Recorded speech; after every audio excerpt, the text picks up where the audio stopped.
ரொம்ப எமோஷனலா இருக்கு. மீண்டும் மீண்டும் என்னை அழைத்து தன்னுடைய படங்களில் என்னை நடிக்க வைக்கும் இயக்குனர் மாரி செல்வராஜ் அப்படின்னு சொல்றதுக்கு வாய் வருது, ஆனா மனசு அதுக்கு ஒத்துக்கல. என் தம்பி மாரி சொல்றதா எனக்கு பிடிச்சிருக்கு. என் இளையவன் மாரி.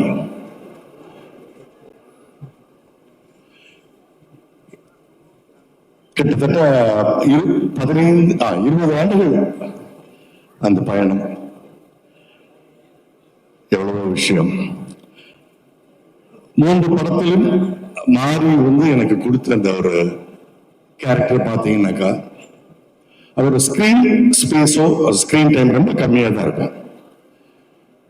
ஆனா அந்த கேரக்டர் எல்லாமே ஒரே குணாதிசயம் கொண்டது.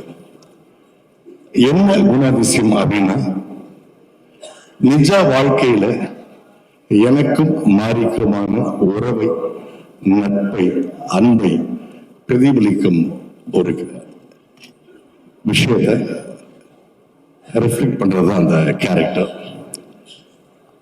அந்த விஷயத்துல அந்த விதத்துல கர்ணன்ல பண்ண அந்த கவுன்சிலர் ஆகட்டும், மாமன்னன்ல பண்ண அந்த அரசியல்வாதி ஆகட்டும், இப்ப பண்ணிருக்கிற அந்த காண்டிமன் எல்லாமே நெஞ்சுக்கு நெருக்கமானது. மாரியோடைய படங்களிலும் எப்பவும் இருக்கணும் நானும் விரும்புறேன். அப்புறம் துருவ் என்ன ஒரு கடும் உழைப்பு. கிட்டத்தட்ட 2 வருடங்களுக்கு மேலாக இந்த படத்துக்காக தன்னை அர்ப்பணிச்சு உங்களுடைய முழு உழைப்புக்கு சரியான வெற்றியும் சரியான இது இந்த இடம் கிடைக்கும். துருவ், அனுபமா, ரஜிஷா, அப்புறம் லால் சார், அமீர், பசுபதி எல்லாருமே ரொம்ப அந்த படத்திற்காக ரொம்ப அழகா அவங்களுடைய பங்கு அளிச்சிருக்காங்க. அவங்களுக்கு என்னுடைய வணக்கங்களும் அன்புகளும். தொழில்நுட்ப கலைஞர்கள் அனைவருக்கும் என்னுடைய வணக்கம் அன்பும். முக்கியமாக hero of the film Prasanna மறந்துருப்பாருன்னு நினைக்கிறேன். பட் நான் மறக்கல. பல வருஷங்களுக்கு முன்னாடி என்ன ஒரு இடத்துல பார்த்தப்ப பிரசன்னா சார், நான் எனக்கும் திருநெல்வேலி தான் அப்படின்னு சொல்லி பேசிட்டு இருந்தாரு. பிரசன்னாக்கு இந்த படத்திற்கு பிறகு பைசனுக்கு பின் பைசனுக்கு முன் பேசப்படுவார். இசையில பிரசன்னா ஆக்ரோஷமான பாடல்கள், மனம் சார்ந்த பாடல்களை மறக்க முடியல. ஸ்பெஷலி எனக்கு தென்னாடு சாங் ரொம்ப பிடிச்சிருந்தது.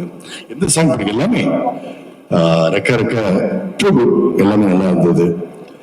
இந்த மாதிரியே கேட்கவே வேண்டாம். என் தம்பி இசையமைப்பாளர்களோட கரெக்டா உட்கார்ந்து பாடல்கள் வாழ்ந்தது மட்டுமல்லாம அது பாடல்களை மிக காத்திரமாக ஷூட் பண்ணக்கூடிய மிக உன்னதமான சில இயக்குநர்கள் ஒருத்தர். அவருடைய ரகுமான் ஆகட்டும், சனாவாகட்டும், எல்லாருடையும் பெஸ்ட் இதை வாங்கியிருக்காரு. அது ரொம்ப ரேர். அமைகிறது ரொம்ப கஷ்டம். ஒரே மியூசிக் டைரக்டரோட ஒரே டைரக்டர் ஒர்க் பண்ண நினைச்சுக்கலேன், அது சாத்தியம்.